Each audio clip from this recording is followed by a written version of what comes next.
अपने YouTube channel mysterious education में। दोस्तों आप लोगों का फिर से स्वागत है। दोस्तों आज हम लोग पोलर जेनिथल इक्वल एरिया जो कि सॉदर्न हेमिस्फीयर का देखेंगे।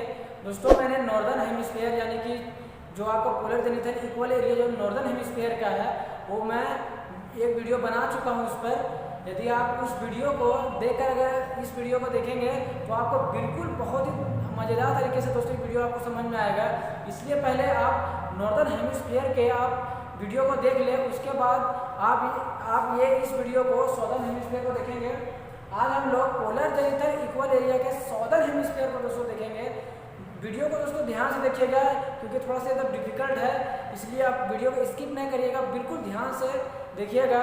कमेंट बॉक्स में भी मुझे आया था कि सर आप बना दीजिए सॉदर्न हेमिस्फीयर पर, क्योंकि मैंने नॉर्दर्न हेमिस्फीयर पर वीडियो बना रखा है, इसलिए आप पहले उसको देख ले तो ये वीडियो आपको बहुत ही अच्छे तरीके से समझ में आएगा। दोस्तों चलिए हम लोग इसे देखते हैं।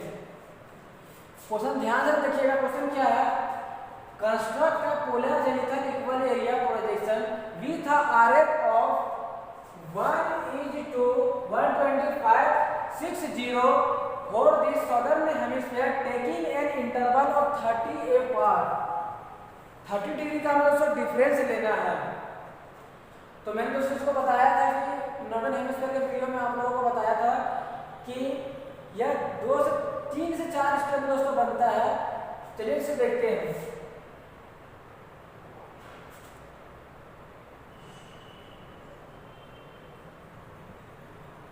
दोस्तों इसका फर्स्ट स्टेप है रिड्यूस रेडियस को फाइंड आउट करना है, यानी कि हमें रिड्यूस रेडियस को ज्ञात करना पड़ता है।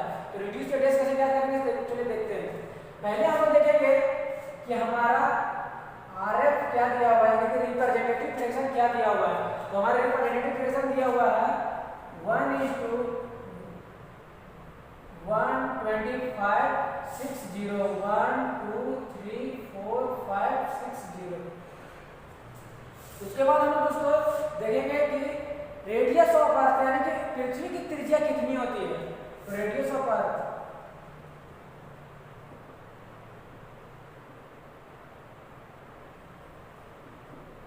का रेडियस कितना होता है? तो ये होता है 6350 किलोमीटर। अब दोस्तों इसे हमें क्या करना है? सेंटीमीटर में हमें बदलना है। तो सेंटीमीटर में बदलने क्या करना पड़ेगा? क्योंकि 1 लाख जो 1 किलोमीटर होता है दोस्तों उसमें 1 लाख सेंटीमीटर होता है, इसलिए हमें क्या करना पड़ेगा? यहाँ 1 लाख सेंटीमीटर से मल्टीप्लाई करना पड़ेगा, क्योंकि हम जानते हैं कि 1 kilometre is equal to 1 lakh centimetre होता है, इसलिए हमें इसे मल्टीप्लाई करना पड़ेगा। अब इसके बाद ये उसको मल्टीप्लाई करके हमें लिख देना है। तो ये हमारे सामने रिजल्ट आ जाएगा 635060 1 2 3 4 5। ये हमारा 60 हो गया, जो कि हमारा सेंटीमीटर हो गया। अब दोस्तों हमें रेडियस फाइंड आउट करना है। रेडियस कैसे निकालेंगे? तो रेडियस के लिए हमें दोस्तों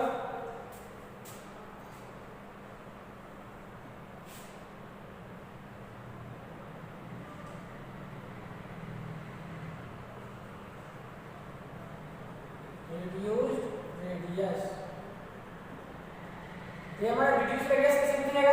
तो रिड्यूस रेडियस के लिए देखिए दोस्तों, जो हमारा रेडियस ऑफ अर्थ है हमें ऊपर लिखना है 6350 1 2 3 4 5। ये हमारा हो गया।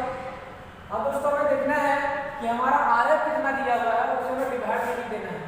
तो हमारा कितना दिया हुआ है 1:560 1 2 3 4 5 6 0। इसे हमें सॉल्व करना है। देखिए 3 0 से 3 0 कट गया, 3 0 से 3 0 कट गया, तो ये हमारा कितना बचा? 635 डिवाइडेड बाय 125। यदि आप इसको सॉल्व करेगा तो आपके पास रिजल्ट आएगा 5.08 सेंटीमीटर। ठीक है दोस्तों, यदि आप स्केल से जब ड्रॉ करिएगा कोई भी लाइन को तो 5.08 को आपको ड्रॉ करने में थोड़ा सा डिफिकल्ट आएगा, इसलिए आप इसको अप्रोक्स में 5.2 सेंटीमीटर मान लें। देखिए दोस्तों ये हमारा रिड्यूस रेडियस। ये हमारा फर्स्ट स्टेप होता है, हमें रिड्यूस रेडियस फाइंड आउट करना पड़ता है। दोस्तों यदि आप इसका स्क्रीनशॉट लेना चाहते हैं तो स्क्रीनशॉट ले लीजिए, उसके बाद हम लोग सेकेंड स्टेप की ओर बढ़ेंगे।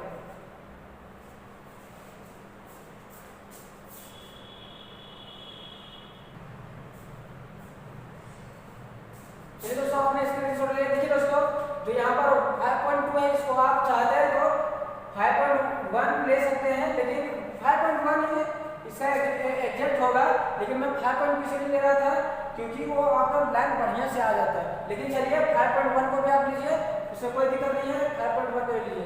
चलिए आप लोग इसके सेकंड स्टेप की ओर बढ़ते हैं।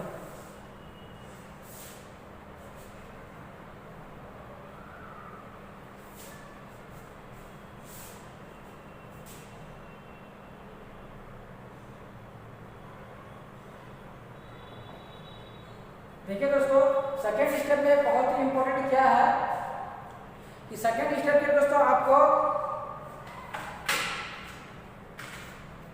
कुछ इंस्ट्रूमेंट की, बहुत ही महत्वपूर्ण इंस्ट्रूमेंट की जरूरत है दोस्तों, जो कि मैंने आप लोग को नॉर्दर्न हेमिस्फीयर का जब मैं बना रहा था पोलर जेनिथल इक्वल एरिया का, तो उसमें मैंने आपको बताया था कि आपके पास एक स्केल होना चाहिए, इस तरह का आपके पास परकाल होना चाहिए, देख लीजिए बिल्कुल ध्यान तरीके से परकाल आपके पास होना चाहिए, और एक तरह का चंदा आपके पास होना चाहिए, जो कि बहुत ही आपके आवश्यक, इसके बिना आप इसको नहीं बना सकते हैं। तो इसमें क्या करना चाहिए, चलिए देखते हैं इसमें कैसे करते हैं।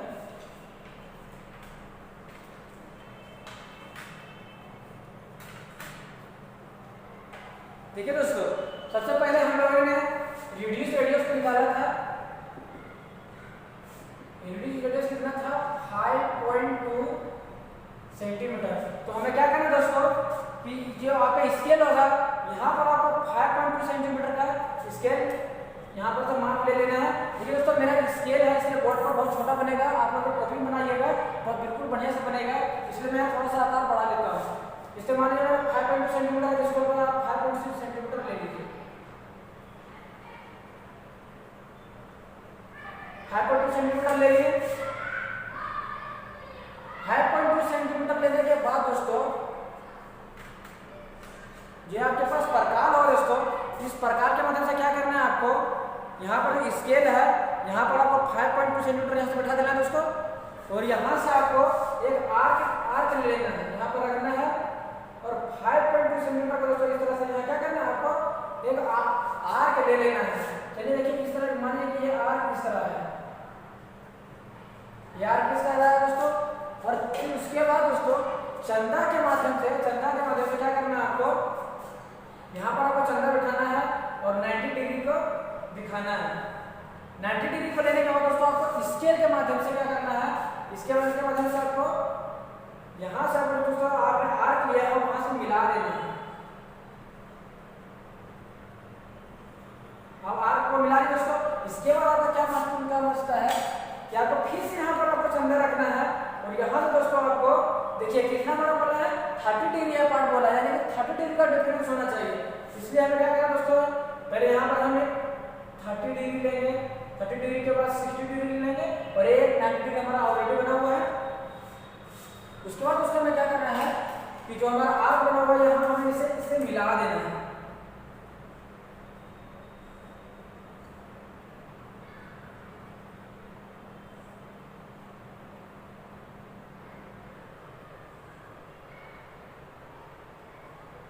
इसको मिलाने के बाद दोस्तों क्या करना है, हमें इसका नेमिंग कर लेना, जैसे कि यहाँ A B C D E लिखे दोस्तों।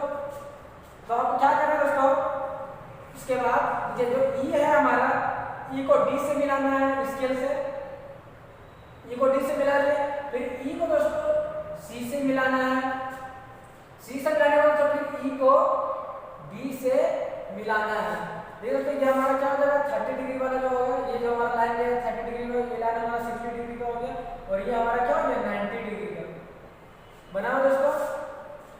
ठीक है दोस्तों, अगर आप इस तरह कर लेते हैं तो ये आपका सेकेंड स्टेप पूरी तरीके से पूरा हो जाता है।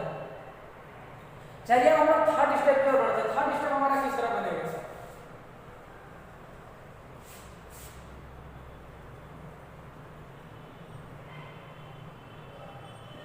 वीडियो को ध्यान से देखिएगा, स्किप करिएगा दोस्तों आपको बिल्कुल भी समझ में नहीं आएगा। आप ध्यान से देखिएगा इसको, आपको एक एक चीजें बहुत ही आसान तरीके से समझ में आएगा।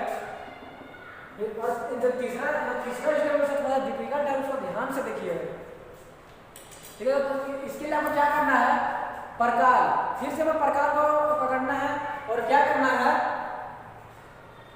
प्रकार को पकड़ने का मतलब देखिए, जो हमारा सबसे छोटा एंगल कौन सा है, 30 डिग्री है। तो आपको क्या करना है, पहले बी को दोस्तों सी से, यहाँ पर आपको बी को सी पर, जो दोस्तों हमारा ये बी है उसको हमें ई पर रखना है। ई पर यहाँ से दोस्तों यहाँ का आपको माप लेना पड़ेगा, यहाँ से रख कर यहाँ रखने के बाद दोस्तों जो बी है उसको ई पर रखिएगा। रखने के बाद दोस्तों को क्या करना है कि यहाँ से आपको सिर्फ आर्क ले लेना है, यहाँ से आपको एक सर्कल ड्रॉ करना है। इस तरह से दोस्तों गोल आपको एक सर्कल ड्रॉ करना है। मान लीजिए हम इस पॉइंट पर लिए और यहाँ से दोस्तों हम एक सर्कल घुमा रहे हैं, सर्कल राउंड कर रहे हैं। चलिए सर्कल मान लीजिए इस तरह बना, इस पर रखने के बाद दोस्तों किसको, तो बी को पहले इस पर, ई पर रखने के बाद दोस्तों क्या करना है, यहाँ से सर्कल राउंड कर लेना है। सर्कल राउंड किया, उसके बाद दोस्तों जो बी और ई को मिलाने का दोस्तों क्या करना है आपको, जो ये हमारा सी और ई है, सी को ई पर रखना है, सी को ई पर रखा दोस्तों, और फिर से क्या करना है, एक सर्कल घुमा लेना है, एक सर्कल घुमा लेना है। चलिए अब ये सर्कल यहाँ से घुमाने पर ये इस तरह बनता है, ये इस तरह बना दोस्तों। उसके बाद आपको क्या करना है, जो दोस्तों ये हमारा डी और ई है, इस पर आपको प्रकार बिठाकर एक सर्कल, जो ये डी है दोस्तों, ये डी और ई यहाँ पर आपको बैठा लेना है और यहाँ पर बैठा कर क्या करना है, सर्कल घुमाना है। सर्कल घुमाने का दोस्तों मान लीजिए कि हम यहाँ से सर्कल घुमा रहे हैं, हमारा बन गया ये इस तरह बन गया। ठीक है दोस्तों, इस काम को करने के बाद दोस्तों आपका लगभग काम पूरा हो जाता है। उसके बाद आपको क्या करना है कि आपको चंदा का फिर से यूज करना है दोस्तों। चंदा का यूज करने से देखिए क्या करना है, यहाँ पर जिस पॉइंट से आप उसको सर्कल को राउंड कर रहे थे उस पर ही आपको चंदा को रखना है और 90 डिग्री का बनाना है दोस्तों। देखिए 90 डिग्री का माप को लेना है, 90 डिग्री का माप यहाँ पर बता देना है। उसके बाद क्या करना है दोस्तों, आपको यहाँ से आपको जहाँ तक रखना है सर्कल खिंचाया वहाँ तक आपको मिला देना है। चलिए मान लीजिए 90 डिग्री दोस्तों इस तरह से आपको स्केल से मिलाना है। चलिए ये मान लीजिए कि ये मेरा यहाँ तक आ गया 90 डिग्री। ठीक उसी तरह से दोस्तों चंदा को आप पीछे करके यहाँ पर रखे, नीचे का भी माप ले लीजिएगा, ये हमारा हो गया दोस्तों।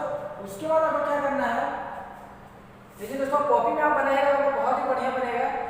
मैं बिना हाथ से ही बना रहा हूँ इसलिए मेरा थोड़ा सा आपको खराब दिखेगा, लेकिन आप कॉपी बनाइएगा जिसमें बता रहा हूँ आपको बिल्कुल परफेक्ट बनेगा। और ये कैसे बनकर तैयार होगा मैं आपको दिखाऊंगा भी, देखिएगा। उसके बाद क्या करना है दोस्तों, फिर से आपको चंदा को लेकर इस तरफ रखना है।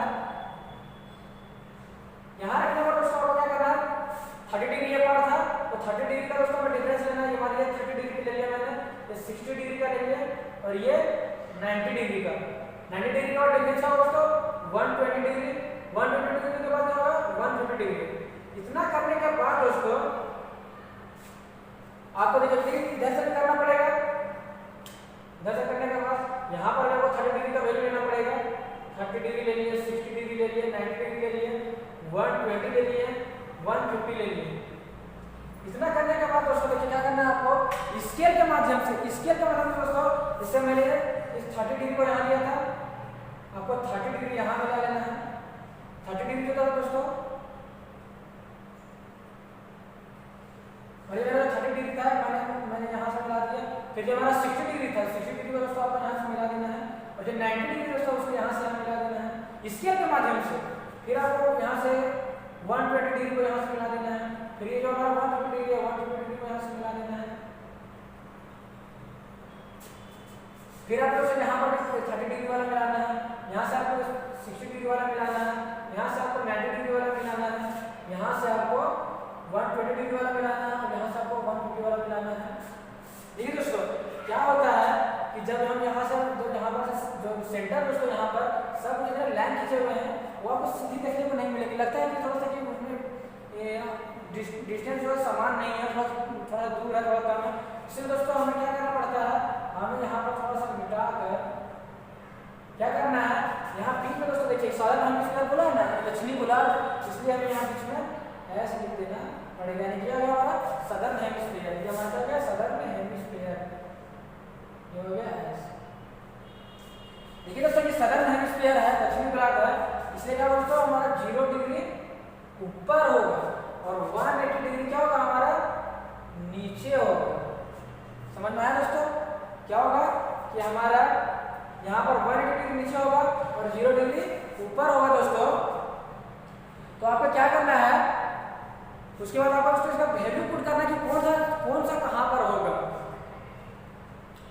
तो देखिए आपको कैसे करना होगा, यहाँ पर देखिए दोस्तों जब यहाँ 0 डिग्री आप लिए हैं, जब 0 डिग्री यहाँ पर लेते हैं तो क्या होता है, यहाँ पर आप 30 डिग्री 60 डिग्री 90 डिग्री बैठाते हैं, लेकिन हमें 0 डिग्री यहाँ से लिया है, इसलिए दोस्तों आपको यहाँ पर से लिखना पड़ेगा 30 डिग्री 60 डिग्री 90 डिग्री 90 डिग्री। उसके बाद दोस्तों यहाँ पर आ जाएगा हमारा 120 डिग्री और यहाँ जाएगा हमारा 150 डिग्री। ठीक उसी प्रकार से दोस्तों यहाँ से लेना पड़ेगा 30 degree 60 degree 90 degree 120 degree 150 degree और ये हमारा 180 डिग्री तो ऑलरेडी बना हुआ है। देखिए दोस्तों अब हमें देखना कि ईस्ट और वेस्ट किधर होगा। देखिए दोस्तों ये सदर्न हेमिस्फीयर है, इसलिए दोस्तों जब हमारा नॉर्दर्न हेमिस्फीयर रहता था तो हम इस और ईस्ट लिखते थे और इस और वेस्ट लिखते थे, लेकिन ये हमारा सदर्न हेमिस्फीयर है दोस्तों, इसलिए हमें ईस्ट और वेस्ट लिखना पड़ेगा और इधर हमें ईस्ट लिखना पड़ेगा। ईस्ट 30 डिग्री ईस्ट हो गया हमारा, 120 डिग्री ईस्ट हो गया, 150 डिग्री ईस्ट हो गया। यहाँ पर लेकिन जो इस तरफ हो दोस्तों यहाँ पर आपको वेस्ट लिखना है, 120 डिग्री वेस्ट लिखना है, 30 डिग्री वेस्ट लिखना है, 60 डिग्री वेस्ट लिखना है। लेकिन दोस्तों सदर्न हेमिस्फीयर है इसलिए आपको दोस्तों यहाँ पर जा रहा है, वेस्ट साइड जा रहा है। लेकिन वही अगर आपका नॉर्दर्न हेमिस्फीयर रहता है, उत्तरी गोलार्ध रहता है, इस तरफ आपका ईस्ट आता है और इस तरफ दोस्तों आपका वेस्ट आता है। देखिए दोस्तों यदि आप इसका स्क्रीनशॉट लेना चाहते हैं तो स्क्रीनशॉट ले सकते हैं, लेकिन चलिए हम लोग देखिए दोस्तों इतना करने के बाद आपका काम पूरा नहीं करता है दोस्तों। एग्जामिनर आपका बहुत ही इंपॉर्टेंट चीज क्या देखता है, आपका स्केल बनाना बहुत जरूरी दोस्तों। स्केल देखिए स्केल कैसे बनेगा, ध्यान से देखिएगा। देखिए दोस्तों यदि आप इसका स्क्रीनशॉट ले लिए होंगे तो मैं इसको थोड़ा सा एक बार इसको इरेज करता हूँ और मैं यहाँ पर स्केल बनाता हूँ। देखिए स्केल कैसे बनेगा दोस्तों। चलिए स्केल इरेज नहीं करते हैं, चलिए देखते हैं इसी तरह। देखिए दोस्तों आपको क्या करना है, जैसे देखिए स्केल हो गया हमारा कितना था, रीडिंग कितना था हमारा 5.2 या 5.1 आप ले लीजिए, 5.1 ले लीजिए। आपको क्या करना है स्केल के माध्यम से दोस्तों आपको 5.1 यहाँ पर ले लेना है। आपको आप यदि आप दोस्तों ज्योग्राफी का स्टूडेंट है, आप सेमेस्टर 1 में कंफर्म ही पढ़ के आए होंगे कि what is scale, what is representative fraction, बहुत सारे आपको दोस्तों बताया गया होगा, इसलिए मुझे इसमें बताने की जरूरत नहीं पड़ रही होगी। चलिए लेकिन उसके बारे में आप लोगों को बता देता हूँ क्या करना है। आपको यहाँ पर 5.1 इसको दो भाग में बांट दीजिएगा, दो भागों में बांटने के देखिए दो प्लेस को दो भागों में बांटिए। 5.1 लेने के बाद दोस्तों आपको क्या करना है, दो भागों में से बांट देना है। चलिए इसको दो भाग में बांट दिए हैं, दो भागों में बांटने के बाद दोस्तों देखिए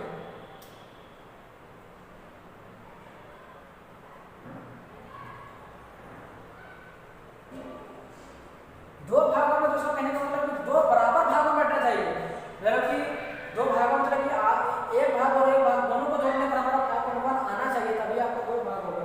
अब क्या करें दोस्तों, यहाँ पर हम क्या करते हैं, एक और या तो जानिए रहेंगे कि यहाँ पर देखिए यहाँ ड्रॉ करने के बाद आप 1 सेंटीमीटर में हम नाप ले लीजिएगा, दूसरा से आप फिर यहाँ से इसको इस तरह यहाँ ले जाना है, फिर आपको इस लाइन से इस लाइन को मिला देना है। और क्या करना है यहाँ पर जानते हैं, यहाँ पर पहले कलर करना पड़ता है, फिर छोटे यहाँ पर करना पड़ता है। इसको करने का दोस्तों क्या करना है, यहाँ पर आपको 0 लिख देना है और ये हमारा कितना था दोस्तों 50 किलोमीटर है दोस्तों। इसे क्या करना है, दो भाग में बांट देना है। इसका आधा क्या होगा दोस्तों, दो करके डिवाइड करके इसका आएगा 3175 किलोमीटर आएगा। तो क्या करना है आपको यहाँ पर 3175 किलोमीटर लिख देना है, यहाँ पर 3175 किलोमीटर आपको यहाँ लिख देना है दोस्तों। ठीक है दोस्तों, जब मैं नॉर्दर्न हेमिस्फीयर वीडियो बनाया था तो उसमें थोड़ा सा मेरा यहाँ पर मिस्टेक मतलब जो वीडियो थोड़ा सा नहीं दिख पाया था ये वाला स्केल वाला, लेकिन यहाँ पर आप बिल्कुल तरीके से बढ़िया तरीके से देख लीजिएगा कि स्केल आपको यहाँ पर आना पड़ता है दोस्तों। चलिए दोस्तों मैं आप लोगों को बताता हूँ कि आप जब कॉपी में इसको ड्रॉ कर लीजिएगा। जब मैंने इसको जब बनाया दोस्तों अपने सेमेस्टर में। तो देखिए वो किस तरह बनकर तैयार हुआ, दोस्तों आप लोगों को मैं समझ में दिखाता हूँ। चलिए दोस्तों, जैसे कि मैं आपको बोल रहा था कि आप ये बनने के बाद किस तरह लगता है, देखिए तो आज मैं आप लोगों को दिखा देता हूँ कि आपको बनने के बाद दोस्तों ये वाला प्रोजेक्ट किस तरह दिखता है, प्रैक्टिकल किस तरह दिखता है। देखिए दोस्तों ध्यान से देखिए, ध्यान से देखिए दोस्तों, बिल्कुल इस तरह आपका बनकर तैयार होगा। यदि आप इसको बढ़िया तरीके से बना लीजिएगा, देखिए ये बिल्कुल इस तरह से दोस्तों आपके सामने ये बनकर आएगा। देखिए किस तरह लगता है साउदर्न हेमिस्फीयर का polar zenithal equal area projection बनाने के बाद। तो दोस्तों क्या करना है आपको मैंने बता दिया है कि इसके साथ आपको 5.1 सेंटीमीटर का माप ले लेना है। फिर 5.1 सेंटीमीटर का माप लेकर दोस्तों प्रकाश से आपको यहाँ से आर्क बना लेना है। उसके बाद यहाँ चंदा बैठाकर ए पर, उसके बाद आपको 60 डिग्री 30 डिग्री 60 डिग्री 90 डिग्री का आपको माप ले लेना है। यहाँ नाप लेने के बाद दोस्तों आपको ई को बी से, ई को सी से, फिर डी से मिला लेना है, जो कि हमारा ए और सी हमारा 60 डिग्री 30 डिग्री का ये लाइन होगा, ये हमारा 60 डिग्री का लाइन होगा और ये हमारा 90 डिग्री का लाइन होगा। उसी प्रकार दोस्तों यहाँ पर ई को बी से प्रकार पर बैठाकर यहाँ पर आपको 30 डिग्री का सर्कल खींच लेना है। फिर दोस्तों आपको सी को ई से करके फिर सर्कल 60 डिग्री का खींच लेना है। फिर को ई से डी को मिलाकर 90 डिग्री का ये सर्कल आपको ड्रॉ कर लेना है। इतना करने के बाद दोस्तों आप यहाँ पर सदर्न हेमिस्फीयर लिख दीजिएगा। इधर सदर्न हेमिस्फीयर इसलिए यहाँ पर आपका 0 डिग्री ऊपर होगा, 180 डिग्री नीचे होगा। इस तरह इस साइड हमारा वेस्ट लिखना है और हमारा इधर हमारा ईस्ट साइड होगा, यानी कि हमारा ये पूर्वी भाग होगा, ये हमारा पश्चिमी भाग होगा। तो देखिए दोस्तों इसके मैं आप लोगों को बता रहा था कि 5.1 सेंटीमीटर आएगा उसको आपको 2 भागों में बांट देना है। यहाँ पर आपको 0 लिख देना है बीच में, यहाँ 175 किलोमीटर 175 किलोमीटर लिख देना है। दोनों को जोड़ने पर आपका कितना आ जाएगा, 63-50 किलोमीटर आ जाएगा दोस्तों। तो देखिए दोस्तों ये मेरा आई होप दोस्तों, देखिए आपको मुझे लग रहा होगा दोस्तों, आई होप मैं बहुत ही आशा कर रहा हूँ कि आपको वीडियो बहुत ही अच्छे तरीके से समझ में आएगा दोस्तों। प्लीज़ दोस्तों अगर आप वीडियो में पहली बार अगर होंगे दोस्तों तो प्लीज़ चैनल को दोस्तों जरूर सब्सक्राइब कर दीजिएगा, एक लाइक जरूर करिएगा दोस्तों और शेयर करना बिल्कुल भी नहीं भूलिएगा दोस्तों, क्योंकि दोस्तों वीडियो तुरंत नहीं बनती है, थोड़ा सा मेहनत करना पड़ता है। देखिए दोस्तों ये हमारा polar zenithal equal area northern hemisphere complete हो गया, polar zenithal equal area southern hemisphere complete हो गया दोस्तों। यदि आप दोस्तों polar zenithal equidistance projection अगर आपको भी चाहिए मेरा वीडियो तो आप उसको मुझे कमेंट बॉक्स में कमेंट कर सकते हैं, मैं आपके सामने जल्दी हाजिर होगा। और वीडियो को कैसा लगा दोस्तों प्लीज़ कमेंट बॉक्स में जरूर कमेंट करें, ताकि मैं आपसे जानते रहूँगा कि आखिर मैं क्या मेरे अंदर क्या त्रुटियाँ हैं, मैं क्या सही बता रहा हूँ क्या गलत बता रहा हूँ दोस्तों। तब तक के दोस्तों मुझे इजाज़त दीजिए, जय हिंद।